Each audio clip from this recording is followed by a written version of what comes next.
പരിശുദ്ധ അമ്മയ്ക്കും തിരുക്കുമാരനും ഒരായിരം നന്ദി പറയുന്നു. എൻ്റെ പേര് ജ്യോതിസ് മരിയ തോമസ്. ഞാൻ അയർലൻഡിൽ നിന്നാണ് വരുന്നത്. നാട്ടിൽ ഇടുക്കി ജില്ല കാഞ്ഞിരപ്പള്ളി രൂപതയിൽ ഇൻഫൻറ്റ് ജീസസ് ചർച്ച് മുളങ്കുന്ന് ഇടവാംഗമാണ്. ഞാൻ ആദ്യമായി കൃപാസനത്തെക്കുറിച്ച് അറിയുന്നത് 2019 ആ സമയത്ത് ഞാൻ സൗദിയിൽ നേഴ്സായിട്ട് വർക്ക് ചെയ്യുമായിരുന്നു. അപ്പോഴാണ് ഞാൻ ആദ്യമായിട്ട് light a candle prayer request ഇട്ട് ആരംഭിച്ചു. അതിനുശേഷം 2021 മുതൽ ഓൺലൈൻ ഉടമ്പടിയാണ് എടുത്തുകൊണ്ടിരുന്നത് ഇന്ന് അതിനുശേഷം ഞാൻ ആദ്യമായിട്ട് തീർത്ഥാടന ഉടമ്പടി എടുത്തു. ഇപ്പോൾ 2019 ഞാൻ സൗദിയിൽ നേഴ്സായിട്ട് വർക്ക് ചെയ്യുന്ന സമയത്ത് ചെറുപ്പം മുതലേ നല്ല രീതിയിൽ പ്രാർത്ഥനാ ജീവിതത്തിൽ തന്നെ മുൻപോട്ട് വന്ന വ്യക്തിയായിരുന്നു. പക്ഷേ അവിടെ ചെന്നപ്പോൾ പെട്ടെന്ന് നമുക്ക് പരിശുദ്ധ കുർബാനയിൽ സംബന്ധിക്കാനോ പ്രാർത്ഥനകളിൽ സംബന്ധിക്കാനോ യാതൊരു അവസരങ്ങളും ഇല്ലായിരുന്നു. ഞാൻ പ്രത്യേകിച്ച് ഒരു ഉൾസൈഡിലായിരുന്നു വർക്ക് ചെയ്തുകൊണ്ടിരുന്നത്. ആ സമയത്ത് പ്രാർത്ഥനയിൽ നിലനിന്ന് പോകാൻ വേണ്ടിയാണ് ആദ്യമായിട്ട് ഞാൻ light a candle prayer request ഇട്ടത്. അപ്പോൾ അതിനകത്ത് അന്നു മുതൽ ഇന്നു വരെ ഞാൻ എല്ലാ ഉടമ്പടിയിലും ആദ്യത്തെ 2 നിയോഗമായിട്ട് എഴുതിയിരുന്നത് പരിശുദ്ധാത്മാവിനാൽ നിറയ്ക്കുന്നതിനും രണ്ടാമതായിട്ട് പരിശുദ്ധ അമ്മയുടെയും പരിശുദ്ധ ത്രിത്വത്തിൻ്റെയും സംരക്ഷണം എനിക്കും എൻ്റെ കുടുംബത്തിനും ലഭിക്കുന്നതിന് വേണ്ടിയായിരുന്നു. അപ്പോൾ ആ സമയത്ത് പ്രത്യേകിച്ച് എമർജൻസി നിയോഗങ്ങളൊന്നുമില്ലായിരുന്നു. എന്നിരുന്നാലും ഞാൻ മൂന്നാമതായിട്ടൊരു നിയോഗം വെച്ചിരുന്നത്, ഞാൻ സൗദിയിൽ ചെന്നിട്ട് കുറച്ച് മാസങ്ങളായിട്ടും എൻ്റെ സൗദി രജിസ്ട്രേഷൻ പൂർത്തിയാക്കാൻ പറ്റുന്നില്ലായിരുന്നു. നമ്മൾ അവിടെ ചെന്ന് 1 വർഷത്തിനുള്ളിലാണത് പൂർത്തിയാക്കേണ്ടത്. പക്ഷേ എന്നിരുന്നാലും എൻ്റെ പൂർത്തിയാക്കാൻ പറ്റുന്നില്ല. പല മെത്തേഡുകൾ നോക്കി, മെയിലുകൾ അയച്ചു, ഹയർ അതോറിറ്റിയിൽ ബന്ധപ്പെട്ടു. ഞാൻ ഓൾറെഡി പ്രോമട്രി നാട്ടിൽ നിന്ന് പാസ്സായി പോയ വ്യക്തിയായിരുന്നു. പക്ഷേ എനിക്ക് എന്ത് ചെയ്താൽ സൗദി രജിസ്ട്രേഷൻ പൂർത്തിയാക്കാൻ പറ്റുന്നില്ല. അപ്പം ഞാൻ മൂന്നാമത്തെ നിയോഗമായിട്ട് പരിശുദ്ധ അമ്മയുടെ അടുത്ത് സമർപ്പിച്ചത് മെയ് 31 മുൻപായിട്ട് എൻ്റെ സൗദി രജിസ്ട്രേഷൻ എനിക്ക് പൂർത്തിയായി കിട്ടണം. അപ്പോൾ അതൊരു എമർജൻസി നിയോഗമല്ലായിരുന്നു. ഞാൻ എന്നെ തുടർന്ന് പ്രാർത്ഥിച്ചുകൊണ്ടേയിരുന്നു. ഞാൻ ആ നിയോഗത്തെപ്പറ്റി മറന്നുപോയി, ബാക്കിയുള്ള കാര്യങ്ങളുമായിട്ട് മുൻപോട്ട് പോയി. ഞാൻ വെച്ച എല്ലാ നിയോഗങ്ങളും പരിശുദ്ധ അമ്മ സാധിച്ചു തന്നുകൊണ്ടേയിരുന്നു. മെയ് 31 11:55 രാത്രിയിൽ കൃത്യം എനിക്കൊരു മെയിൽ വന്നു, സൗദി രജിസ്ട്രേഷൻ അപ്രൂവ് ആയെന്നും പറഞ്ഞ്. നമ്മളൊരിക്കലും എക്സ്പെക്റ്റ് ചെയ്യുന്നില്ല. ഞാൻ നൈറ്റ് ഡ്യൂട്ടി ചെയ്തുകൊണ്ടിരുന്ന ഒരു സമയമായിരുന്നു. സൗദിയിലെ നിയമം അനുസരിച്ച് 3:30 കഴിഞ്ഞാൽ അവരൊരിക്കലും വർക്ക് ചെയ്യത്തില്ല. പക്ഷേ രാത്രി 11:55 ആയപ്പോഴാണ് എൻ്റെ രജിസ്ട്രേഷൻ അപ്രൂവ് ആയെന്നും പറഞ്ഞ് എനിക്ക് മെയിൽ വരുന്നത്. അത് കഴിഞ്ഞപ്പോൾ എനിക്ക് മനസ്സിലായി, നമ്മുടെ Kripasanam this is something different, ഇതിനൊരു പവർ ഉണ്ടെന്ന് മനസ്സിലായി. അന്ന് മുതൽ ഞാൻ കൂടുതൽ തീക്ഷ്ണമായിട്ട് പ്രാർത്ഥിച്ചുകൊണ്ടേയിരുന്നു. 3 മാസം കൂടുമ്പോൾ, ആ സമയത്ത് ഓൺലൈൻ ഉടമ്പടി എടുത്തില്ല, ലൈറ്റ് എ ക്യാൻഡിൽ പ്രയർ ആയിരുന്നു. അപ്പോൾ എല്ലാ 90 ദിവസം കൂടുമ്പോൾ ഞാൻ പുതിയ light a candle prayer request ഇടും. അങ്ങനെയാണ് പ്രാർത്ഥിച്ചുകൊണ്ടിരുന്നത്. അടുത്ത എൻ്റെ വലിയൊരു നിയോഗം എൻ്റെ വിവാഹമായിരുന്നു. നോർമലി ആ വർഷം തന്നെ വിവാഹ ജീവിതത്തെ പറ്റി ആലോചന തുടങ്ങി. അപ്പോൾ ഞാൻ പരിശുദ്ധ അമ്മയോട് പറഞ്ഞു, അമ്മ ആഗ്രഹിക്കുന്ന ഒരു സമയത്ത് ഒരു ജീവിത പങ്കാളിയെ, അമ്മയും തിരുക്കുമാരനെ ഇഷ്ടപ്പെടുന്ന ഒരു വ്യക്തിയെ എനിക്കായി കണ്ടുപിടിച്ച് തരണമെന്ന്. നാട്ടിൽ സെപ്റ്റംബറിൽ വന്നു. ആ സമയത്ത് തന്നെ അമ്മ എനിക്കായിട്ട് ഒരു വ്യക്തിയെ കണ്ടെത്തി തന്നു. ഞങ്ങളുടെ വിവാഹം ഉറപ്പിച്ചു. 2 മാസത്തിന് ശേഷം വിവാഹം നടത്താനായിരുന്നു തീരുമാനിച്ചിരുന്നത്. ആ ജനുവരി മുതൽ കോവിഡ് സ്റ്റാർട്ട് ചെയ്തു. 2 മാസം എന്നുള്ളത് 1 വർഷമായി. 1.5 വർഷമാകാറായിട്ടും എനിക്ക് നാട്ടിൽ വരാൻ പറ്റിയില്ല. ചേട്ടൻ ഡൽഹിയിലായിരുന്നു, ഞാൻ സൗദിയിലാണ്. എല്ലാവിധ പ്രഷറും സ്ട്രെസ്സെല്ലാം കൂടി ഒന്നും നടക്കുന്നില്ല. അപ്പോൾ അമ്മയുടെ അടുത്ത് ഞാൻ കണ്ടിന്യൂസ് ആയിട്ട് പ്രാർത്ഥിച്ചുകൊണ്ടേയിരുന്നു. പക്ഷെ ഒരിക്കലും നിർബന്ധിച്ച് പറഞ്ഞില്ല. പക്ഷെ അമ്മ ആഗ്രഹിക്കുന്ന സമയത്ത് നടത്തി തരണമെന്ന് പറഞ്ഞു. അങ്ങനെ അന്ന് 2021 ഡിസംബർ 31 എല്ലാ വർഷവും രാത്രി 12 മണിക്ക് ഞാൻ ആ പുതിയ വർഷത്തേക്കുള്ള ഓരോ വചനം എടുക്കാറുണ്ട്. അപ്പോൾ ആ വർഷം ഞാൻ എടുത്ത വചനം എനിക്ക് കിട്ടിയത് പ്രഭാഷകൻ 33:16. ഒടുവിലാണ് ഞാൻ ഉണർന്നത്, കാലാപെറുക്കുന്നവനെ പോലെ ഞാൻ മുന്തിരിപ്പഴം ശേഖരിക്കുന്നവരുടെ പിന്നിലായി, എന്നാൽ കർത്താവിൻ്റെ അനുഗ്രഹം നിമിത്തം ഞാൻ മുൻപന്തിയിലെത്തിയെന്നായിരുന്നു. അന്ന് എനിക്ക് മനസ്സിലായി അമ്മ ഇടപെടുന്നുണ്ട്. അതോടൊപ്പം തന്നെ ഞങ്ങളുടെ ഹോസ്റ്റലിലുള്ള എല്ലാവർക്കും ഓരോ വചനം കിട്ടി. എനിക്ക് കിട്ടിയ വചനം, കർത്താവിൽ പ്രത്യാശ അർപ്പിക്കുവിൻ, ദുർബലരാകാതെ ധൈര്യം അവലംബിക്കുവിൻ, കർത്താവിന് വേണ്ടി കാത്തിരിക്കുവിൻ. സങ്കീർത്തനം 27 ആയിരുന്നു. അപ്പോൾ എനിക്ക് മനസ്സിലായി അമ്മ ഉറപ്പായിട്ട് ഇടപെടും. 3 ദിവസം കഴിഞ്ഞപ്പോൾ എല്ലാ നഴ്സുമാർക്കും നാട്ടിൽ വരാൻ വേണ്ടി UNA ഫ്ലൈറ്റ് സ്റ്റാർട്ട് ചെയ്തു. ആദ്യത്തെ ഫ്ലൈറ്റിൽ തന്നെ എനിക്ക് നാട്ടിൽ വരാൻ പറ്റി. കോവിഡ് ആയിട്ട് പോലും വളരെ മനോഹരമായിട്ട് ഞങ്ങളുടെ വിവാഹം നടന്ന ദിവസം മാത്രം 200-ൽ കൂടുതൽ ആൾക്കാർക്ക് പങ്കെടുക്കാമെന്നൊരു നിയമം വന്നു. വളരെ മനോഹരമായിട്ട് വിവാഹം നടന്നു. പരിശുദ്ധ അമ്മയ്ക്ക് തിരുക്കുമാരന് 1000 നന്ദി. അതിനുശേഷം ഞങ്ങൾക്ക് പെട്ടെന്ന് തന്നെ ഒരു കുഞ്ഞിനെ വേണമെന്ന് ആഗ്രഹിച്ചു. ഞാൻ ആ നിയോഗവും ഇട്ടു. എൻ്റെ പുതുക്കുന്ന സമയമായിരുന്നു. നിയോഗം ഇട്ട് പ്രാർത്ഥിച്ചു. ഞാൻ 2 മാസത്തിനുള്ളിൽ സൗദിയിൽ പോയി. അപ്പോൾ തന്നെ ആ സമയത്തിനുള്ളിൽ ഞാൻ കൺസീവ് ആയായിരുന്നു. എൻ്റെ മൂന്നാമത്തെ അടുത്ത് വലിയൊരു നിയോഗം സാധിച്ചു കിട്ടിയത് പരിശുദ്ധ അമ്മ നൽകിയ ഏറ്റവും വലിയൊരു സംരക്ഷണമാണ്. ഞാൻ 6 മന്ത് പ്രഗ്നൻ്റ് ആയിരുന്നപ്പോൾ 22 വീക്സ് കഴിഞ്ഞ സമയത്ത്, ഇത് കോവിഡ് സമയമാണ്, ആ വർഷം തന്നെ 2021 ഡെൽറ്റ വേരിയൻ്റ്, ആ ഒരു ക്രിട്ടിക്കൽ വേരിയൻ്റ് വന്ന സമയമായിരുന്നു. ഞാൻ കോവിഡ് പോസിറ്റീവായി. എൻ്റെ ഒപ്പം 9 എൻ്റെ കൂടെയുള്ള ഫ്രണ്ട്സും പോസിറ്റീവായി. പക്ഷേ ഞാൻ പ്രഗ്നൻ്റ് ആയിരുന്നത് കൊണ്ട് തന്നെ ആദ്യത്തെ ദിവസങ്ങളിലൊന്നും നമ്മൾ മെഡിസിൻ എടുക്കുകയില്ല. ആദ്യത്തെ ദിവസം എല്ലാവർക്കും 2 ദിവസം കൊണ്ട് കുറഞ്ഞു. ഞാൻ പാരസെറ്റാമോൾ ആദ്യത്തെ ദിവസം എടുത്തില്ല, പക്ഷേ 2 ദിവസം എടുത്തു. 104-105 പനിയിൽ തന്നെ നിന്നു. എന്നെ ഐസൊലേറ്റ് ചെയ്തു എല്ലാവരുടെയും ഒപ്പം. അവരെല്ലാം ഇമ്പ്രൂവായി. പക്ഷേ എനിക്ക് യാതൊരു മാറ്റവും വന്നില്ല. ചെറിയ രീതിയിൽ ചെസ്റ്റ് ഇൻഫെക്ഷൻ ആരംഭിച്ചു. കാഷ്വാലിറ്റിയിൽ പോയി അവർ നെബുലൈസേഷൻ ആരംഭിച്ചു. മാറ്റം വന്നില്ല. പിന്നെ പയ്യെ ഓറൽ ആൻറ്റിബയോട്ടിക് ചെറിയ അസിത്രോമൈസിനെ തുടങ്ങി. യാതൊരു മാറ്റവും വന്നില്ല. അതിനുശേഷം അവർ IV ലൈൻ ഇട്ട് ഹോസ്റ്റലിൽ വിട്ടു. കാരണം വളരെ കൂടുതലായിട്ട് ആൾക്കാർ നിറഞ്ഞ് കോവിഡ് കൂടി നിൽക്കുന്ന സമയമാണ്. അപ്പോൾ എല്ലാവരുടെയും ഉള്ളിൽ പോയിട്ടുണ്ടെങ്കിൽ പ്രഗ്നൻ്റ് ആയിരുന്നത് കൊണ്ട് തന്നെ കണ്ടീഷൻ വേഴ്സ് ആവുന്നത് കൊണ്ട് IV ലൈനിട്ട് തന്നെ ഹോസ്റ്റലിൽ വിട്ടു. അപ്പോൾ ചെറിയ ഓക്മെൻറ്റിൻ, ചെറിയ ഡോസിലുള്ള ആൻറ്റിബയോട്ടിക് IV ഓക്മെൻറ്റിൻ സ്റ്റാർട്ട് ചെയ്തു. പക്ഷേ പനിയിലോ ചെസ്റ്റ് ഇൻഫെക്ഷനിലോ യാതൊരു കുറവും വന്നില്ല. 4ാമത്തെ ദിവസം വീണ്ടും കാഷ്വാലിറ്റിയിൽ പോയി. അവർ എക്സ്റേ എന്നോട് എടുക്കണമെന്ന് പറഞ്ഞു. പക്ഷേ പ്രഗ്നൻ്റ് ആണ്. നമ്മൾ ഓഫ് കോഴ്സ് ഇനിഷ്യലി സമ്മതിച്ചില്ല. പക്ഷേ ഞാൻ ചുമ കൂടി 10 മിനിറ്റ് കണ്ടിന്യൂസ് ഒക്കെ ചുമയ്ക്കാൻ തുടങ്ങി. രക്തം ഛർദ്ദിക്കാൻ തുടങ്ങിയപ്പോൾ ഇൻഫെക്ഷൻ കൺട്രോളുകാരെല്ലാ സീനിയേഴ്സും കൂടി എന്നെ ഹോസ്പിറ്റലിൽ കൊണ്ടുപോയി. അവരെന്നെ ഹോസ്പിറ്റലിൽ അഡ്മിറ്റ് ചെയ്തു. ICUവിൽ കയറ്റിയില്ല, ഹൈ ഡിപ്പെൻഡൻസിയിൽ കയറ്റി. അവിടുന്ന് ആദ്യമായിട്ട് എക്സ്റേ എടുക്കാൻ പറഞ്ഞു. എക്സ്റേ എടുത്തപ്പോൾ ന്യൂമോണിയയുടെ സ്റ്റാർട്ടിങ് ആയിരുന്നു. ഓക്കെ, അവർ സാച്ചുറേഷൻ കുറയുന്നതായിട്ട് കണ്ടു. ചെറിയ രീതിയിൽ ഓക്സിജൻ തുടങ്ങി. നേസൽ പ്രോങ്സിൽ നേസൽ മാസ്കായി. നേസൽ മാസ്ക് ചെയ്യുന്നത് ഹൈ ഫ്ലോ ഓക്സിജൻ 100%ായി. എൻ്റെ പിറ്റേ ദിവസം ആയപ്പോൾ എൻ്റെ ചെസ്റ്റ് എക്സ്റേ എടുത്തു. ചെസ്റ്റ് എക്സ്റേയിൽ 70% ലങ്സ്, എബോവ് 75% ലങ് കൊലാപ്സായി. ARDS എന്ന് പറഞ്ഞൊരു കണ്ടീഷനുണ്ട്. നമ്മുടെ റെസ്പിറേറ്ററി സിസ്റ്റം കംപ്ലീറ്റ്ലി കൊലാപ്സ് ആവുന്നൊരു കണ്ടീഷനായി. ആ കണ്ടീഷനായി സിവിയർ കോവിഡ് ന്യൂമോണിയ ആയി. എല്ലാം ഇൻറ്റുബേറ്റ് ചെയ്തില്ല. കാരണം പ്രഗ്നൻ്റ് ആണ്. ഇൻറ്റുബേറ്റ് ചെയ്ത് അതോടെ തീർന്നു. അതുകൊണ്ട് തന്നെ ഇൻറ്റുബേറ്റ് ചെയ്തില്ല. ഈ ഹൈ ഫ്ലോയിൽ മുന്നോട്ട് പോയി. എല്ലാവിധ ആൻറ്റിബയോട്ടിക്സും സ്റ്റാർട്ട് ചെയ്തു. ചെറിയ രീതിയിൽ തുടങ്ങി. ഹൈ ഫ്ലോ എല്ലാവരും ജെൻറ്റാമൈസിൻ, വാങ്കോമൈസിൻ, നഴ്സസിനറിയാം, ലിനസോളിഡ് എന്ന് പറയും. അതൊക്കെ നോർമൽ ഒരു പേഷ്യൻറ്റിന് എടുത്താൽ അത് കോൺട്രാഇൻഡിക്കേറ്റഡ് ആണ്. പക്ഷേ പ്രഗ്നൻ്റായി എൻ്റെ ഉള്ളിൽ എടുക്കുമ്പോൾ ഓരോ ഡോസിനും അവർ ഓരോ കൺസെൻറ്റ് എടുത്തുകൊണ്ടാണ്. അപ്പോഴും ഇവിടെ അച്ഛൻ പറയാറുണ്ട്, ചില സമയത്ത് നമുക്ക് തമ്പുരാൻ്റെ മുന്നേ നോക്കി ഒന്ന് വിളിക്കാൻ പോലും പറ്റത്തില്ലാത്ത സമയം വരും. പക്ഷേ നിൻ്റെ മുന്നിൽ കുറച്ച് തമ്പുരാൻ്റെ അടുത്ത് ഡിപ്പോസിറ്റ് ഉണ്ടെങ്കിൽ നിങ്ങൾ രക്ഷപ്പെടുമെന്ന്. അതിനു മുന്നേ ഞാൻ പരിശുദ്ധ അമ്മയുടെ അടുത്ത് എന്നും പ്രാർത്ഥിക്കുമ്പോൾ പറയുമായിരുന്നു, അമ്മേ ഇന്ന് ഞാൻ നിൻ്റെ മുന്നിൽ മുട്ട് നിൽക്കും, പക്ഷേ എനിക്ക് മുട്ട് നിർത്താൻ പറ്റാത്ത ഒരു സമയം വരും, അന്ന് നീ എന്നെ തിരിഞ്ഞു നോക്കണേ എന്ന് പറയുമായിരുന്നു. അതുപോലെ തന്നെ സംഭവിച്ചു. എനിക്ക് അമ്മയെന്ന് വിളിക്കാൻ പോലും പറ്റാത്തൊരു സാഹചര്യമായിരുന്നു. കംപ്ലീറ്റ് അൺകോൺഷ്യസ് ആയില്ലെങ്കിൽ പോലും എനിക്ക് പകുതി ബോധമില്ലാത്ത അവസ്ഥയായിരുന്നു. അപ്പോൾ അവർ ആൻറ്റിബയോട്ടിക്സ് എല്ലാം, സ്റ്റീറോയിഡൊക്കെ ഹൈ ഡോസ് സ്റ്റീറോയിഡാണ് എടുത്തുകൊണ്ടിരുന്നത്. അപ്പോൾ ഇനിഷ്യൽ 2 ഡേയ്സിലേക്ക് അവർ കുഞ്ഞിനെ മോണിറ്റർ ചെയ്തു. ഹാർട്ട് റേറ്റ് ഉണ്ട്, കുഴപ്പമില്ല. പിന്നീട് അങ്ങോട്ട് കുഞ്ഞിനെ ഉപേക്ഷിച്ചു. കാരണം എന്നെ എന്താണേലും രക്ഷിക്കാൻ പറ്റത്തില്ല. അപ്പോൾ പിന്നെ കുഞ്ഞിൻ്റെ കാര്യം നോക്കിയിട്ട് കാര്യമില്ലല്ലോ. അടുത്തത് അവർ പ്ലാൻ ചെയ്തു അബോർഷൻ ചെയ്യാം. അപ്പം ഫ്ലൈറ്റ് ഇല്ലാത്തതുകൊണ്ട് ഹസ്ബൻഡും ഫാമിലി എല്ലാവരും നാട്ടിലാണ്. എനിക്ക് സംസാരിക്കാൻ പറ്റുന്നില്ല. അതായിരുന്നു ഏറ്റവും വലിയ. അപ്പോൾ എന്ത് തീരുമാനം എടുക്കണമെങ്കിലും അത് ഹസ്ബൻഡിനോട് അവർ ഫോണിൽ കൂടെയാണ് സംസാരിച്ചുകൊണ്ടിരുന്നത്. ഏറ്റവും വലിയ മാതാവ് നൽകിയ അനുഗ്രഹം ഹസ്ബൻഡിന് സ്ട്രോങ് ആയിട്ട് നിൽക്കാൻ പറ്റി. ബാക്കി എല്ലാവരും തളർന്നുപോയി. ഒരു തീരുമാനം എടുക്കാൻ പറ്റുന്നില്ലെങ്കിൽ പോലും അദ്ദേഹത്തിന് ഓരോ തീരുമാനം ഡോക്ടർ ഫോണിൽ കൂടെ ചോദിക്കുമ്പോൾ എടുക്കാൻ പറ്റി. അവസാനം ഞാൻ സമ്മതിച്ചില്ല അബോർഷൻ ചെയ്യാൻ. പക്ഷേ എല്ലാവരും നിർബന്ധിച്ചു, ചെയ്തേ പറ്റൂ. അവിടെ അമ്മയ്ക്കാണ് പ്രാധാന്യം. കുഞ്ഞ് 22 വീക്ക് ആയുള്ളതുകൊണ്ട് കുഞ്ഞിന് പ്രാധാന്യമില്ല. അതുകൊണ്ട് ഹസ്ബൻഡിനോട് ഫോണിൽ കൂടെ കൺസെൻ്റ് എടുത്തു. എൻ്റെ തമ്മാർക്ക് എടുത്തു. എന്നാൽ അമ്മയെന്ന് ഞാനൊന്ന് വിളിച്ചു.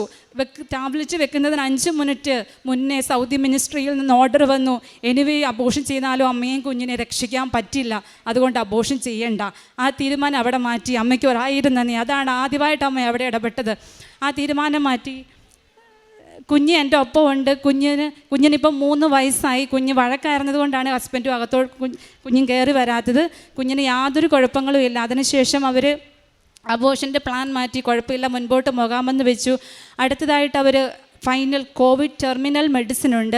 വേറെ ഒന്നും കൊണ്ട് എനിവേ രക്ഷപ്പെടുത്താൻ പറ്റത്തില്ല. എന്തെങ്കിലും ഒരു സിംറ്റോമാറ്റിക് മാനേജ്മെൻറ്റ് ഉണ്ടാകുമെങ്കിൽ അങ്ങനെ കൊടുക്കാമെന്നുള്ള രീതിയിൽ കോവിഡ് ടെർമിനൽ മെഡിസിൻ ടോസിലിസ്മാവ് എന്ന് വരും. ₹1,000 ലക്ഷങ്ങൾ വിലയുള്ള മരുന്നാണ്. ആ സമയത്ത് ഞാൻ കോൺഷ്യസ് അല്ലായിരുന്നത് കൊണ്ട് തന്നെ എനിക്ക് പൈസ അടയ്ക്കാൻ പറ്റില്ല. ഹസ്ബൻഡിന് പെട്ടെന്ന് പൈസ അങ്ങോട്ട് അയക്കാനുമുള്ള മാർഗ്ഗമില്ല. അപ്പോൾ എല്ലാവരും നേഴ്സസ് മിനിസ്ട്രികളെല്ലാവരും പൈസ കളക്ട് ചെയ്യാൻ തുടങ്ങി. പക്ഷേ എൻ്റെ ഒരു സുഹൃത്ത് അവിടുത്തെ ഒരു പേഷ്യൻറ്റിന്, ഒരു ഡയാലിസിസ് പേഷ്യൻറ്റിനാണ്, അദ്ദേഹത്തിനോട് ചോദിച്ചു ഇവർക്ക് വേണ്ടി ഒരു 10 രൂപ തരാമോ. അദ്ദേഹം നോർമലി ഒരു പച്ചവെള്ളം പോലും കൊടുക്കുകയല്ലാത്ത ഒരു വ്യക്തിയായിരുന്നു. എന്നാൽ അദ്ദേഹം പറഞ്ഞു ഞാൻ ഇവർക്ക് വേണ്ടി എൻ്റെ ഫുൾ പൈസയും എമൗണ്ട് പേ ചെയ്തോളാന്ന്. ഒരുപാട് ലക്ഷങ്ങൾ വിലയുള്ളതാണ്. അദ്ദേഹം ആ നിമിഷം തന്നെ ആ ഫുൾ എമൗണ്ട് ആ ഹോസ്പിറ്റലിലോട്ട് പേ ചെയ്തു. ഞാൻ മിനിസ്ട്രിയിലാണ് വർക്ക് ചെയ്തിരുന്നെങ്കിലും ആ സമയത്ത് ഈ മെഡിസിൻ ഇന്ത്യയിലോ ബാക്കി ഒരു ഹോസ്പിറ്റലിൽ അവൈലബിൾ അല്ലായിരുന്നു. അവിടെ ഒരു പ്രൈവറ്റ് ഹോസ്പിറ്റലിൽ മാത്രമേ അവൈലബിൾ ഉണ്ടായിരുന്നു. അതുകൊണ്ട് തന്നെ അദ്ദേഹം പറഞ്ഞ ഒരേ ഒരു കാര്യം, അള്ളാഹ് എന്നോട് പറയുന്നു ഞാൻ ഇവർക്ക് വേണ്ടി ചെയ്യുന്നു. അദ്ദേഹം ആ ഫുൾ എമൗണ്ടും എനിക്ക് വേണ്ടി പേ ചെയ്തു. അവർ ആ മെഡിസിൻ, അതുപോലെ തന്നെ മെഡിസിൻ എൻ്റെ ഹോസ്പിറ്റലിൽ കൊണ്ടുവരണമെങ്കിൽ 8 മണിക്കൂറത്തെ ട്രാവൽ ഉണ്ടായിരുന്നു. അതിൻ്റെ സംവിധാനങ്ങൾ പോലും 2 മണിക്കൂറിനുള്ളിൽ ഹോസ്പിറ്റലിൽ എത്തുന്നതിന് വേണ്ടി എല്ലാ സംവിധാനങ്ങളും മാതാവ് ഒരുക്കി. എനിക്ക് അവർ ഇഞ്ചക്ഷൻ പിറ്റേ ദിവസം രാത്രിയിൽ വെളുപ്പിനെ തന്നു. എൻ്റെ കൂടെയുള്ള എല്ലാവരും തന്നവരെല്ലാം മുട്ടിക്കുത്തി നിന്ന് പ്രാർത്ഥിച്ചുകൊണ്ടാണ്. എല്ലാവരും വിശ്വാസികളായിരുന്നു. ഒരുപാട് പേര് എനിക്ക് വേണ്ടി പ്രാർത്ഥിച്ചു. ആ ഇഞ്ചക്ഷൻ തന്നു. ഇത് നോർമലി 2 മാസം അല്ലെങ്കിൽ വളരെ ആഴ്ചകൾ കൂടി എടുക്കേണ്ട ഒരു മരുന്നായിരുന്നു. കാരണം അവസാനം ഹസ്ബൻഡിനോട് പറഞ്ഞത് 5% പോലും ഇവൾ തിരിച്ചു വരുവാനുള്ള ഒരു സാധ്യതയില്ല, അങ്ങനെയാണ് പറഞ്ഞിരുന്നത്. പക്ഷേ എനിക്ക് ആ മരുന്ന് തന്നു. ഞാൻ മണിക്കൂറുകൾക്കുള്ളിൽ ഞാൻ ബാക്ക് ടു നോർമലായി. എന്ന് പറഞ്ഞാൽ 75% എബവ് ലങ് കൊളാപ്സായി. ഞാൻ 5% പോലും തിരിച്ചു വരികയില്ലെന്ന് പറഞ്ഞ് ഞാൻ പിറ്റേ ദിവസം രാവിലെ വീഡിയോ കോൾ വിളിച്ച് എല്ലാവരോടും സംസാരിച്ചു. എൻ്റെ ചെസ്റ്റ് എക്സ്റേ ക്ലിയറായി. ഞാൻ കംപ്ലീറ്റ്ലി നോർമലായി. സ്റ്റീറോയിഡ്സ് 2000-3000 ഡോസൊക്കെ ആയിരുന്നതുകൊണ്ട് അത് ടേപ്പർ ചെയ്ത് കുറച്ച് കൊണ്ടുവന്നു. എല്ലാ ലൈൻസ് എനിക്കുണ്ടായിരുന്നു. ആർട്ടീരിയൽ ലൈന്, എല്ലാവിധ ലൈനായിരുന്നു. എനിക്ക് സംസാരിക്കത്തില്ലായിരുന്നു, ഭക്ഷണം കഴിക്കത്തില്ലായിരുന്നു. 3 ദിവസമൊക്കെ കംപ്ലീറ്റ്ലി IV ഫ്ലൂയിഡേ മാത്രമായിരുന്നു ഇട്ടുകൊണ്ടിരുന്നത്. അതിനുശേഷം പിന്നെ ഞാൻ രക്ഷപ്പെട്ടല്ലോ. എല്ലാവരും പറഞ്ഞു കുഞ്ഞിനെ തിരിച്ച് കിട്ടത്തില്ല. ഉറപ്പായിരുന്നു, കാരണം എനിക്ക് നേഴ്സാണ്, എനിക്കറിയാം അവൻ എല്ലാവിധ വൈകല്യങ്ങളും ഉണ്ടാവും. കാരണം 30-ൽ പരം എക്സ്റേകൾ എനിക്കെടുത്തു. ഓരോ എക്സ്റേക്കും കൺസെൻ്റ് എടുത്താണ് അവരെടുക്കുന്നത്, കാരണം തിരിച്ചു കിട്ടില്ല. എല്ലാവിധ ആൻറ്റിബയോട്ടിക്സ്, എസ്പെഷ്യലി ആ എടുത്ത കോവിഡ് ടെർമിനൽ മെഡിസിനൊക്കെ ഒരിക്കലും ഒരു പ്രഗ്നൻസിയിൽ ഇൻഡിക്കേറ്റഡ് അല്ല. അപ്പം ഞാൻ 22 വീക്കറായിരുന്നു. നമുക്ക് പിന്നീട് സ്കാൻ എടുത്തപ്പോൾ കുഞ്ഞ് ഹാർട്ട് റേറ്റ് ഉണ്ട്, ഓക്കെ, പക്ഷേ ബാക്കി വൈകല്യങ്ങളൊന്നും അവർക്ക് നോക്കാൻ പറ്റില്ല. പക്ഷേ എൻ്റെ പ്രഗ്നൻസി സ്മൂത്തായിട്ട് മുൻപോട്ട് പോയി. 9 മാസമായപ്പോൾ എനിക്ക് ഡോക്ടറിൻ്റെ ഒരു പെർമിഷൻ ലെറ്ററോടെ എനിക്ക് നാട്ടിൽ വരാൻ സാധിച്ചു. ആ സമയത്താണ് ഫ്ലൈറ്റ് ആരംഭിച്ചത്. കുഞ്ഞ് ബ്രീച്ച് ആയിരുന്നു, അതുകൊണ്ട് തലതിരിഞ്ഞായിരുന്നത് കൊണ്ട് സിസേറിയൻ ചെയ്യണമായിരുന്നു. ഡോക്ടർ അവിടുന്ന് ഒരു ലെറ്റർ എഴുതി തന്നു വിട്ടു. എൻ്റെ കണ്ടീഷൻ എല്ലാം അബ്നോർമലാണ്, പക്ഷേ അപ്പോൾ ഞാൻ നോർമലായി.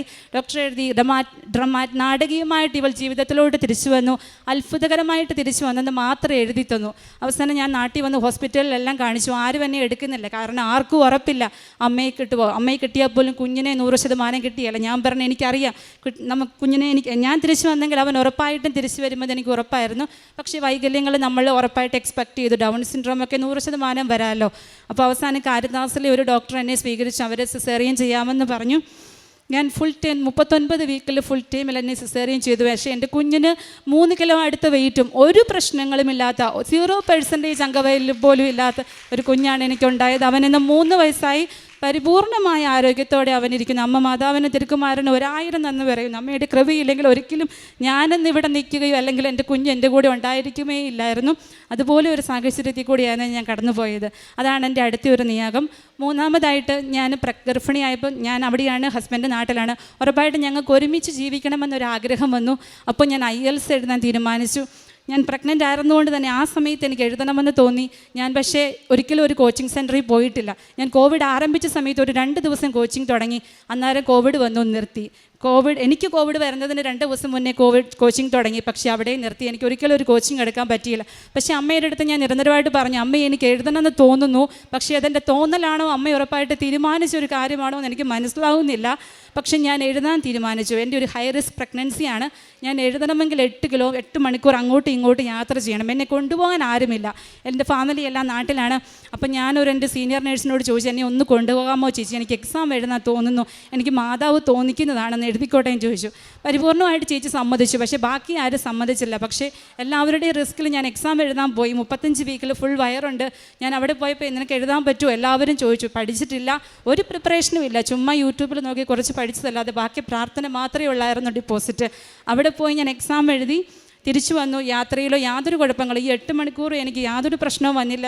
ഒരു ഭക്ഷണം പോലും കഴിക്കാൻ പറ്റത്തില്ല, കാര്യം എക്സാം സെൻറ്ററിനുള്ളിലാണ്, നമ്മളെ ഹെൽപ്പ് ചെയ്യാൻ ആരുമില്ല. ഒരു ഭക്ഷണവും കഴിച്ചില്ല. പക്ഷേ എനിക്ക് പ്രഗ്നൻസിയുടേതായ യാതൊരു പ്രശ്നങ്ങളും ഉണ്ടായില്ല. ഞാൻ തിരിച്ച് നാട്ടിൽ വന്നു. 5 ദിവസം കഴിഞ്ഞപ്പോൾ എൻ്റെ ഡെലിവറി ഡേറ്റിന് നാട്ടിൽ വരുമായിരുന്നു. നാട്ടിൽ വന്നു, എൻ്റെ എക്സാം റിസൾട്ട് വന്നു. ഞാൻ ഫുള്ള് പാസ്സായി. നല്ല മാർക്കോടെ എനിക്ക് IELTS പാസ്സായി.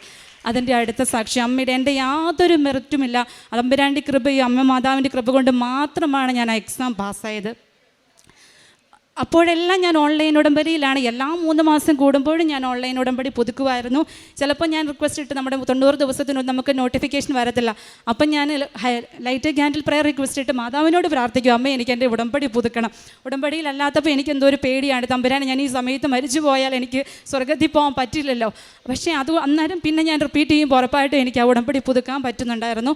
ഞാനത് മുടക്കാതെ തന്നെ മുന്നോട്ട് പോകുമായിരുന്നു. അതിനുശേഷം ഏത് രാജ്യം സെലക്ട് ചെയ്യണമെന്നൊരു ക്വസ്റ്റ്യൻ വന്നു. നമുക്ക് എന്ത് രാജ്യത്ത് നോർമലി എല്ലാവരും പറയുന്നത് പോലെ UK പോകാം, അങ്ങനെ തോന്നിച്ചു. ഞാൻ ആ ഒരു തീരുമാനം എടുത്തു. പക്ഷേ എൻ്റെ ഫാദറും ഹസ്ബൻഡും പറഞ്ഞു വേണ്ട, നമുക്ക് അയർലൻഡിൽ പോകാമെന്ന്. പിന്നീട് എനിക്ക് മനസ്സിലായി എന്തുകൊണ്ടാണ് അയർലൻഡ് തോന്നിച്ചത്. അമ്മ പ്രത്യക്ഷപ്പെട്ട രാജ്യമാണ് അയർലൻഡ്. അയർലൻഡിലെ നോക്കിൽ അമ്മ പ്രത്യക്ഷപ്പെട്ടിട്ടുണ്ട്. നോർമലി അയർലൻഡ് പ്രോസസ്സിങ്ങിന് 2 വർഷം എടുക്കും. അപ്പോൾ എനിക്ക് താല്പര്യമില്ല, തുടങ്ങിയാൽ ഒരിക്കലും ഇത് തീരത്തില്ലല്ലോ. നമുക്ക് കുഞ്ഞ് ഓൾറെഡി എനിക്ക് ഡെലിവറായി പെട്ടെന്ന് തന്നെ. പക്ഷേ ഞാൻ എൻ്റെ ഒരു ഫ്രണ്ട് എനിക്കൊരു ഏജൻസിയുടെ നമ്പർ തന്നു. ഞാൻ അയർലൻഡ് പ്രോസസ്സിങ് സ്റ്റാർട്ട് ചെയ്തു. എൻ്റെ 3 മാസത്തിനുള്ളിൽ എനിക്കെൻ്റെ DL കിട്ടി. അതിനുശേഷം ഞാനൊരു മെറ്റേണിറ്റി ഹോസ്പിറ്റലിലാണ് ഇപ്പോൾ അയർലൻഡിൽ വർക്ക് ചെയ്യുന്നത്. എല്ലാവർക്കും അറിയാവോന്ന് അറിയത്തില്ല, ഒരിക്കലും ഒരു മറ്റൊരു രാജ്യത്ത് നിന്ന് നമുക്ക് മെറ്റേണിറ്റി ഹോസ്പിറ്റലിലോട്ട് യൂറോപ്യൻ രാജ്യത്തോട്ട് പോകാൻ പറ്റില്ല. കാരണം നേഴ്സിംഗ് നമ്മുടെ ഇവിടെ 4 വർഷം പഠിക്കുന്നത് പോലെ തന്നെ അവർക്ക് അവിടെ 4 വർഷത്തെ ഒരു കോഴ്സാണ് ഈ മെറ്റേണിറ്റി മിഡ്വൈഫറി എന്ന് പറയുന്നത്.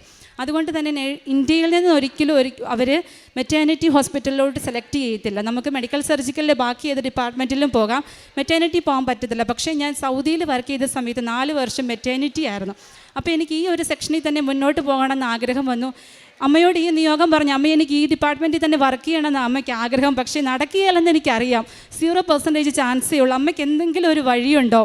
കറക്റ്റ് ഒരാഴ്ച കഴിഞ്ഞപ്പോൾ ഒരു ഇൻ്റർവ്യൂ വന്നു നാഷണൽ മെറ്റേണിറ്റി ഹോസ്പിറ്റൽ അയർലൻഡിൽ. 23 വർഷം കൂടി അവിടെ നടത്തുന്ന ഇൻ്റർവ്യൂ ആണ്. ആദ്യമായിട്ട് അവർ 4 BS നഴ്സുമാരെ ഇന്ത്യയിൽ നിന്ന് സെലക്ട് ചെയ്യാൻ ആഗ്രഹിക്കുന്നു. അവർ എറണാകുളത്ത് ഇൻ്റർവ്യൂവിന് വന്നു. 4 വർഷം മാത്രം എക്സ്പീരിയൻസ് ഉള്ള എന്നെ അവർ 20 വർഷം, എൻ്റെ കൂടെയുള്ള എല്ലാവർക്കും 20 വർഷവും 25 വർഷമൊക്കെ എക്സ്പീരിയൻസ് ഉണ്ട്. അപ്പോൾ ആ 4 വർഷം മാത്രമുള്ള എന്നെ അവർ സെലക്ട് ചെയ്തു. ഞാനിപ്പോൾ നാഷണൽ മെറ്റേണിറ്റി ഹോസ്പിറ്റലിലാണ് വർക്ക് ചെയ്യുന്നത്.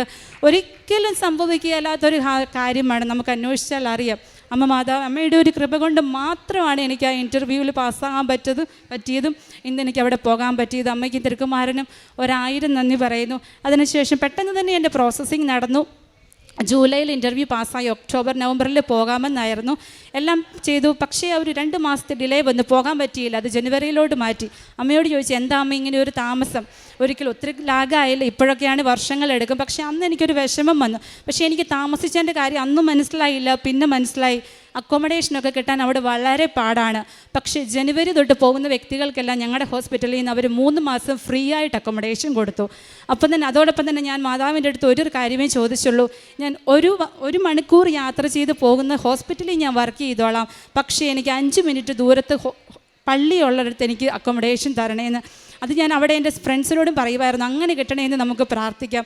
അതുപോലെ തന്നെ അമ്മ എനിക്ക് ഹോസ്പിറ്റലിൽ പോകണമെങ്കിൽ 1 മണിക്കൂർ ദൂരം ഞാൻ ബസ്സിൽ യാത്ര ചെയ്യണം.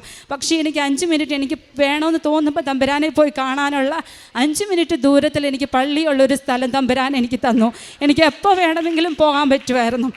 ആ അമ്മയ്ക്കും തിരുക്കുമാരനും 1000 നന്ദി പറയുന്നു. ഒരു 3 മാസം ഞങ്ങൾ ഫ്രീ ആയിട്ട് നിന്നു. അതോടൊപ്പം തന്നെ അവിടെ ചെന്ന് കഴിഞ്ഞുള്ള വലിയൊരു എക്സാമാണ് ആപ്റ്റിറ്റ്യൂഡ് എക്സാം. 15 സ്റ്റേഷൻസ് ഉണ്ട്, എല്ലാവർക്കും അറിയാമായിരിക്കും. നമ്മുടെ 2.5 ലക്ഷം പേ ചെയ്താണ് പോകുന്നത്. ഞാൻ ഗവൺമെൻറ് ഹോസ്പിറ്റലിലോട്ടാണെങ്കിൽ പോലും നമ്മൾ ആദ്യം പേ ചെയ്യണം.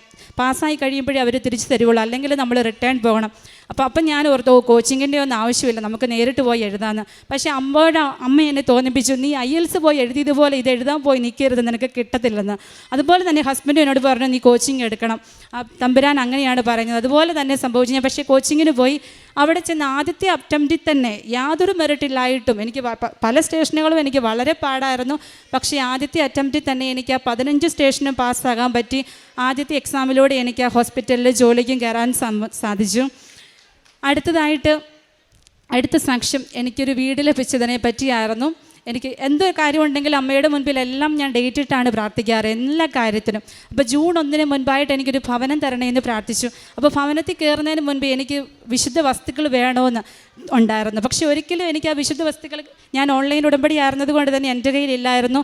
അയർലൻഡിൽ എൻ്റെ ഹോസ്പിറ്റലിൽ ആരും എൻ്റെ അറിവിൽ ഉടമ്പടി എടുത്തിട്ടില്ല. അപ്പോൾ എനിക്ക് കിട്ടാൻ യാതൊരു സാധ്യതയുമില്ല. അപ്പം ഞാനന്ന് നൈറ്റ് ഡ്യൂട്ടി ചെയ്തുകൊണ്ടിരുന്ന സമയത്ത് ഒരു ചേച്ചി എന്നോട് പറഞ്ഞു, ഇവിടെ ഒരു ചേച്ചിക്ക് എല്ലാ കാര്യങ്ങളും പെട്ടെന്ന് സാധിച്ച് കിട്ടുന്നത്. ഫസ്റ്റ് അറ്റംപ്റ്റ് ഇൻ്റർവ്യൂ കിട്ടി, ഫസ്റ്റ് അറ്റംപ്റ്റ് ലൈസൻസ് കിട്ടി. അപ്പോൾ എനിക്ക് തോന്നി ചേച്ചി ഇനി ഉടമ്പടി എടുത്ത വ്യക്തിയാണോ. പിറ്റേ ദിവസം രാത്രി ചേച്ചി ഡ്യൂട്ടിയിലുണ്ടായിരുന്നു. ഞാൻ ആ ചേച്ചിയോട് ചോദിച്ചു, ചേച്ചി കൃപാസനത്തിൻ്റെ ആളാണോ, ചേച്ചി ഉടമ്പടി എടുത്തിട്ടുണ്ട്? അപ്പോൾ ചേച്ചി പറഞ്ഞു, ഞാനും അവിടുത്തെ ആളാടി, നമ്മുടെ മാതാവല്ലേ അവിടെയുള്ള. ചേച്ചി എനിക്ക് ഉടമ്പ് വസ്തുക്കൾ ഒന്ന് തരാമോ എന്ന് ചോദിച്ചു. ചേച്ചി എനിക്ക് സന്തോഷമായിട്ടൊരു കാശുരൂപവും കുറച്ച് ഉപ്പും കൊണ്ട് തന്നു. ഞാൻ അവിടെ അക്കോമഡേഷൻ അപ്ലൈ ചെയ്യുന്നതിന് മുൻപ് അതുമായിട്ട് പോയി പ്രാർത്ഥിച്ചു. അവിടെ 2 പേരുടെ സാലറി സ്ലിപ്പ് കൊടുത്താൽ മാത്രമേ നമുക്കൊരു വീട് കിട്ടുകയുള്ളൂ. പക്ഷേ എൻ്റെ കാര്യത്തിൽ അങ്ങനെയല്ല സംഭവിച്ചത്. എന്നോട് അതിൻ്റെ ഓണർ ഇങ്ങോട്ട് വിളിച്ച് പറയുവാണ്, ഇത് നിനക്ക് മാത്രമായിട്ടാണ്, നിൻ്റെ കുടുംബത്തിന് മാത്രമായിട്ടാണ് ഞാൻ ഈ വീട് തരാമെന്ന് പറഞ്ഞു. അങ്ങനെ എനിക്ക് ആ ജൂൺ 1-ാം തീയതി തന്നെ എനിക്ക് ആ ഭവനം കിട്ടുകയും വിശുദ്ധ വസ്തുക്കളെല്ലാം ഞാൻ ആ ഭവനത്തിൽ ഉപയോഗിച്ചു. അന്ന് മുതൽ ഇന്ന് വരെ ഞങ്ങൾ സന്തോഷമായിട്ട് ആ വീട്ടിലാണ് താമസിക്കുന്നത്. അതോടൊപ്പം തന്നെ എൻ്റെ കുഞ്ഞിന് സാധാരണ നമുക്കിവിടെ തണുപ്പ് വന്ന, ഇവിടെയാണെങ്കിൽ അവന് പനി വരും. പക്ഷേ ഞങ്ങൾ ഇന്ന് പോയിട്ട് 1.5 വർഷമായി എല്ലാ ദിവസവും വിശുദ്ധ ഉപ്പും തേനും ഞാൻ അവന് കൊടുക്കാറുണ്ട്. ഞങ്ങൾ 3 പേരും, ഞാനും ഹസ്ബൻഡും കുഞ്ഞും 2 നേരവും ഞങ്ങൾ വിശുദ്ധ വസ്തുക്കൾ ഉപയോഗിക്കാറുണ്ട്. അന്ന് തൊട്ട് ഇന്ന് വരെ ഒരിക്കൽ പോലും ഞങ്ങളൊരു ആശുപത്രിയിൽ പോകേണ്ട വരികയോ അവനൊരു പാരസെറ്റാമോളോ ഒരു ആൻറ്റിബയോട്ടിക്കോ കൊടുക്കേണ്ട ഒരു സാഹചര്യം വന്നിട്ടില്ല. അതാണ് നമ്മുടെ ഇവിടുത്തെ വിശുദ്ധ വസ്തുക്കളുടെ പവർ. അതെനിക്ക് മനസ്സിലായി. നമുക്ക് ഒരു ഡോക്ടറെ പെട്ടെന്ന് കാണാനോ അല്ലെങ്കിൽ ഒരു മെഡിക്കൽ ഹെൽപ്പിന് ചോദിക്കാനോ നമുക്ക് അവിടെ അവസരമില്ല. പക്ഷേ എനിക്കിപ്പോൾ പേടിയില്ല. എന്ത് വന്നാലും എൻ്റെ കയ്യിൽ വിശുദ്ധ വസ്തുക്കളുണ്ട് എന്ന് ഞാൻ അതാണ് ഉപയോഗിക്കുന്നത്. അടുത്ത എൻ്റെ ഒരു സാക്ഷ്യമായിട്ട് പറയുന്നത്, ഞാൻ ഇവിടുത്തെ വിശുദ്ധ വസ്തുക്കളുടെ ഉപയോഗമാണ്. എൻ്റെ പേരൻസ് ഇടുക്കിയിലാണ്, ഞങ്ങൾ കൃഷിക്കാരാണ്. അപ്പോൾ അവരുടെ ഏക വരുമാന മാർഗ്ഗം എന്ന് പറയുന്നത് ഏലവും കുരുമുളകും ഒക്കെയാണ്. അപ്പോൾ ലാസ്റ്റത്തെ നമ്മുടെ വരൾച്ചയിൽ എല്ലാ കൃഷിയും പൂർണ്ണമായിട്ട് നശിച്ചു, ഒരുപാട് നഷ്ടങ്ങൾ വന്നു. അപ്പോൾ ഞാൻ മമ്മിയോട് വിളിച്ചിട്ട് പറഞ്ഞു, മമ്മി ഉപ്പ് അവിടെ 4 മൂലയിൽ കൊണ്ടിട്ട് ഉറപ്പായിട്ടും ഒരു മാറ്റം വരും. അപ്പോൾ അച്ചാച്ചൻ പറഞ്ഞു, ഓ എന്ത് മാറ്റം, അങ്ങനെയൊന്നും വരാൻ സാധ്യതയില്ല. ഞാൻ പറഞ്ഞു, എന്നാലും എൻ്റെ ഒരു വിശ്വാസമല്ലേ, നിങ്ങളൊന്ന് ഇട്ട് നോക്ക്. 4 മൂലയിലും ഇട്ടു. ഏറ്റവും കൂടുതൽ വിളവ് കിട്ടിയത് ആ വരൾച്ച കഴിഞ്ഞെടുത്ത സമയത്തെ കൃഷിയിലാണ് ഞങ്ങൾക്ക് ഏറ്റവും കൂടുതൽ വിളവ് കിട്ടിയത്. അതോടൊപ്പം തന്നെ ഞങ്ങളുടെ കിണറ്റിൽ വെള്ളം പരിപൂർണമായിട്ട് തീർന്നു. അവസാനം അവർ വിളിച്ചിട്ട് പറഞ്ഞു, ഒരു റിങ് കൂടെ മാത്രമേ ഇനി നമുക്ക് വെള്ളമുള്ളൂ, അതിപ്പം തീരും കേട്ടോ എന്ന് പറഞ്ഞു. പക്ഷേ ഞാൻ പറഞ്ഞു, ഒന്ന് ഉപ്പിട്ട് നോക്കും, ഉറപ്പായിട്ടും ഒരു മാറ്റം വരും. ഉപ്പിട്ട് എവിടെ വെള്ളം നിന്നോ അവിടം കൊണ്ട് തീർന്നു. പിന്നീട് എത്ര 3-4 മാസം വരൾച്ച ഉണ്ടായിരുന്നു, പക്ഷേ ആ ലെവലിൽ തന്നെ വെള്ളം മെയിൻറ്റെയിൻ ചെയ്തു. ഒരു കുറവും അതിന് വന്നില്ല. അത് കൂടിയതല്ലാതെ യാതൊരു മാറ്റവും വന്നില്ല. പരിശുദ്ധ അമ്മയ്ക്കും തിരുക്കുമാരനും 1000 നന്ദി പറയുന്നു. ഞാൻ കാരുണ്യ പ്രവർത്തികളായിട്ട് ചെയ്തുകൊണ്ടിരുന്നത്, ഞാൻ ഒരു നേഴ്സാണ്. അതുകൊണ്ട് തന്നെ ഞാൻ എല്ലാവരും എൻ്റെ മുന്നിൽ വരുന്ന ഏതൊരു വ്യക്തിയാണെങ്കിലും എന്നെക്കൊണ്ട് ചെയ്യാൻ പറ്റുന്ന എല്ലാ സഹായങ്ങളും കൃപകൾ ഞാൻ അവർക്ക് ചെയ്തു കൊടുക്കാറുണ്ട്. അതോടൊപ്പം തന്നെ എൻ്റെ കൂടെ വർക്ക് ചെയ്യുന്ന ചേച്ചിമാരും, അത് സീനിയേഴ്സ് ആയാലും ജൂനിയേഴ്സ് ആയാലും എൻ്റെ പണികൾ ഞാൻ പെട്ടെന്ന് ചെയ്ത് തീർത്തിട്ട് എൻ്റെ കഴിവിൻ്റെ പരമാവധി ഞാൻ അവരെ സഹായിക്കാറുണ്ട്. പിന്നെ എൻ്റെ അടുത്ത് കൂടുതലായിട്ടും എയർലി അബോഷൻസ് അല്ലെങ്കിൽ കുഞ്ഞുങ്ങളെ നഴ്സറി വരുന്ന അമ്മമാർ, അപ്പോൾ അവർക്ക് വേണ്ടി പ്രത്യേകമായിട്ട് പ്രാർത്ഥിക്കാറുണ്ട്. ഈ ഉടമ്പടി എടുത്തതിലൂടെ നേരത്തെ പ്രാർത്ഥിക്കുമായിരുന്നെങ്കിൽ ഒരുപാട് ആത്മീയമായിട്ട് വളരാൻ എനിക്ക് സാധിച്ചു. ഞാൻ ഒരിക്കലും പോകുകയല്ലെന്ന് ആഗ്രഹിച്ച ഒരു രാജ്യമാണ് സൗദി. പക്ഷേ ഞാൻ ഏറ്റവും കൂടുതൽ പ്രാർത്ഥിച്ചിട്ടുള്ളത് ഞാൻ സൗദിയിലായിരുന്ന സമയത്താണ്. എനിക്ക് 5 തവണ കൂടുതൽ സമ്പൂർണ്ണ ബൈബിൾ വായിച്ചു തീർക്കാൻ പറ്റിയത് അവിടെയായിരുന്നപ്പോഴായിരുന്നു. അതോടൊപ്പം തന്നെ പല ബൈബിൾ വാക്യങ്ങൾ, ഒരുപാട് വാക്യങ്ങൾ പറയാൻ പോയി നമുക്കിവിടെ സമയമില്ലാത്തത് കൊണ്ട് പറയുന്നില്ല. പക്ഷേ എന്നെ ഏറ്റവും കൂടുതൽ എന്ന് മുൻപോട്ട് നടത്തിയിരുന്ന ഒരു വചനം, ഞാൻ സംരക്ഷണത്തിന് വേണ്ടി പ്രാർത്ഥിച്ചുകൊണ്ടിരുന്നത് മക്കബയാർ 8:18. അവർ ആയുധങ്ങളിലും സാഹസകൃത്യങ്ങളിലും ആശ്രയിക്കുന്നു. നമുക്കെതിരെ വരുന്ന ശത്രുക്കളെയും ലോകം മുഴുവനെ തന്നെയും അങ്കുലി ചലനത്തെ തറപറ്റിക്കാൻ കഴിയുന്ന സർവശക്തനായ ദൈവത്തിലാണ് നമ്മുടെ പ്രത്യാശ. അതായിരുന്നു ഞാൻ എപ്പോഴും ചൊല്ലിക്കൊണ്ടിരുന്നത്. അതോടൊപ്പം തന്നെ ഏഷ്യ 45:2, അങ്ങനെ ഒരുപാട് വചനങ്ങളുണ്ട്.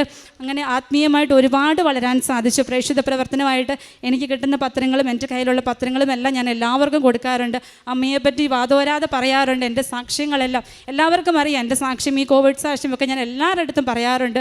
അതെല്ലാവർക്കും വലിയൊരു പ്രയോജനമാണ്. ഒരുപാട് പേര് എന്നോട് പ്രാർത്ഥനാ നിയോഗങ്ങൾ പറയാറുണ്ട്. അവർ നമ്മുടെ കൃപാസനത്തിൻ്റെ പ്രാർത്ഥനകളിൽ പ്രാർത്ഥിക്കാറുണ്ട്. അതാണ് പരിശുദ്ധ അമ്മയ്ക്കും തിരുക്കുമാരനും 1000 നന്ദി പറയുന്നു. ഇന്നാണ് ഇവിടെ വന്ന് തീർത്ഥാടന ഉടമ്പടി എടുത്തത്. എന്നും ഈ ഉടമ്പടി ജീവിതത്തിൽ മുൻപോട്ട് പോകാനാണ് ഞാൻ ആഗ്രഹിക്കുന്നത്. അതിനായിട്ട് ഞാൻ കഠിനമായിട്ട് പരിശ്രമിക്കും. 2019 ഞാൻ ആദ്യമായിട്ട് കൃപാസനത്തിൻ്റെ പ്രാർത്ഥനകൾ തുടങ്ങിയത്. അന്ന് light A candle prayer request ഇട്ട് ആരംഭിച്ചു. 1 വർഷം ലൈറ്റ് എ കാൻഡിൽ പ്രെയർ തന്നെയായിരുന്നു. 3 മാസം ഇങ്ങനെ കണ്ടിന്യൂ ചെയ്തു. അതിനുശേഷം 2021 മുതൽ ഇന്നലെ വരെ ഞാൻ ഓൺലൈൻ ഉടമ്പടിയിലായിരുന്നു. അതും എല്ലാം 3 മാസം പറ്റുന്നത് പോലെ. ചില മാസങ്ങളിലൊക്കെ മുടങ്ങി പോയിട്ടുണ്ട്, 1-2, അല്ലാതെ എല്ലാ മാസവും ഞാൻ തുടർന്ന് തന്നെ ചൊല്ലുമായിരുന്നു. ഒരുപാട് അനുഗ്രഹങ്ങൾ മാതാവ് തന്നിട്ടുണ്ട്. ഞാനിപ്പോൾ എടുത്തു പറയേണ്ട കാര്യങ്ങൾ മാത്രമാണ് ഇവിടെ പറഞ്ഞിട്ടുള്ളത്. എൻ്റെ വലിയൊരു സാക്ഷി, എൻ്റെ ബ്രദറിൻ്റെ സാക്ഷിയുണ്ട്. അത് ഞാൻ അവൻ്റെ കൂടെ അവൻ ഇന്ന് UK വ്യക്തിയാണ്. അവൻ്റെ സാക്ഷി ഞാൻ അവൻ്റെ കൂടെ വന്ന് പറയാൻ ആഗ്രഹിക്കുന്നു. പരിശുദ്ധ അമ്മയ്ക്കും തിരുക്കുമാരനും 1000 നന്ദി പറയുന്നു. സങ്കീർത്തനം 121 എവിടെ നിന്ന് എനിക്ക് സഹായം വരും എന്ന് സങ്കീർത്തകൻ ചോദിച്ചുകൊണ്ട് സങ്കീർത്തകൻ പറയുന്നുണ്ട്, ഇസ്രായേലിൻ്റെ പരിപാലകൻ ഉറങ്ങുകയില്ല, മയങ്ങുകയുമില്ല. കർത്താവാണ് നിൻ്റെ കാവൽക്കാരൻ. നിനക്ക് തണലേകാൻ അവിടുന്ന് നിൻ്റെ വലത്തുഭാഗത്തുണ്ട്. കർത്താവ് നിൻ്റെ വ്യാപാരങ്ങളെ ഇന്നും എന്നേക്കും കാത്തുകൊള്ളും. തൻ്റെ അനുഭവ സാക്ഷ്യങ്ങൾ ഏകദേശം 13 സാക്ഷ്യങ്ങളോളം ഈ മകൾ ഇവിടെ പങ്കുവച്ചു. തൻ്റെ ഉടമ്പടി ജീവിതം 2019 കൃപാസനത്തെ അറിയുന്നു. 2021 മുതൽ ഓൺലൈൻ ഉടമ്പടി, light a candle prayer request, online ഉടമ്പടി അങ്ങനെ നിലനിന്നു പോയി. തൻ്റെ കയ്യിൽ ഒരു ഉടമ്പടി നേർച്ച വസ്തുക്കളുമില്ല. നേർച്ച വസ്തുക്കൾ കിട്ടിയ കാര്യം ഈ IELTS ആ എക്സാമിൻ്റെ ആ സമയത്ത് മാത്രമാണ് നേർച്ച വസ്തുക്കളായ ഉപ്പും വെഞ്ചരിച്ച കാശുരൂപവും കയ്യിൽ കിട്ടുന്നത്. അപ്പോൾ അതിനു മുൻപ് തൻ്റെ ഓൺലൈൻ ഉടമ്പടി ഒരിക്കലും പുതുക്കിയില്ല. അത് ID മാറ്റി നാം ഉടമ്പടി എടുക്കുകയേ ഉള്ളൂ. അങ്ങനെ താൻ ഓരോ പ്രാവശ്യവും ഉടമ്പടി എടുത്ത് എങ്ങനെ ഈ മകൾ ജീവിച്ചു, തൻ്റെ മക്കളെ സംരക്ഷിക്കുന്ന ദൈവത്തിൻ്റെ കരുതൽ, ഉറങ്ങുകയില്ല, മയങ്ങുകയില്ല, ഉറക്കം തൂങ്ങുകയില്ല, ഇങ്ങനെയൊക്കെയാണ് നമ്മെ കാത്തുകൊണ്ട്, കണ്ണിമ വെട്ടാതെ നമ്മെ കാത്തുകൊണ്ട് ദൈവം കൂടെ നടത്തുന്നു. തൻ്റെ നേഴ്സിങ്ങിൻ്റെ കാര്യവും ഇതെല്ലാം കഴിഞ്ഞിട്ട് തനിക്ക് എങ്ങനെയാണ് 2021 കോവിഡ് പോസിറ്റീവ്, അതായത് പ്രഗ്നൻസിയുടെ സമയത്താണ് 6th month pregnancy, Covid positive, 20 എക്സ്റേകളെങ്കിലും എടുത്തു. അതുപോലെ 10 ടൈപ്പോളം മരുന്നുകളുണ്ട്. ഇങ്ങനെ 3 ദിവസം അൺകോൺഷ്യസ്. ഈ പറഞ്ഞ കാര്യങ്ങളൊക്കെ നാം കേട്ടതാണ്. അതായത് 70% മുകളിൽ കോവിഡ് ബാധിച്ചു. അമ്മയും കുഞ്ഞും രക്ഷപ്പെടില്ല. ഈ കുഞ്ഞിനെ കൊണ്ടുവന്നിട്ടുണ്ട്, എന്നാൽ ഒട്ടും ഇവിടെ നിൽക്കാത്ത സാഹചര്യത്തിലാണ് കുഞ്ഞും ഹസ്ബൻഡും വെളിയിലേക്ക് പോയത്. അപ്പോൾ ഈ ഒരവസ്ഥയിൽ ഈ മകളുടെ ജീവനും അതുപോലെ തന്നെ പിന്നീട് തന്നെ ഓരോ അവസ്ഥയിലും തന്നെ കൈപിടിച്ച് നടത്തിയ ദൈവത്തിൻ്റെ സ്നേഹം ഓരോന്നും വ്യക്തമായിട്ട് നാം കേട്ടുകൊണ്ടിരുന്നതാണ്.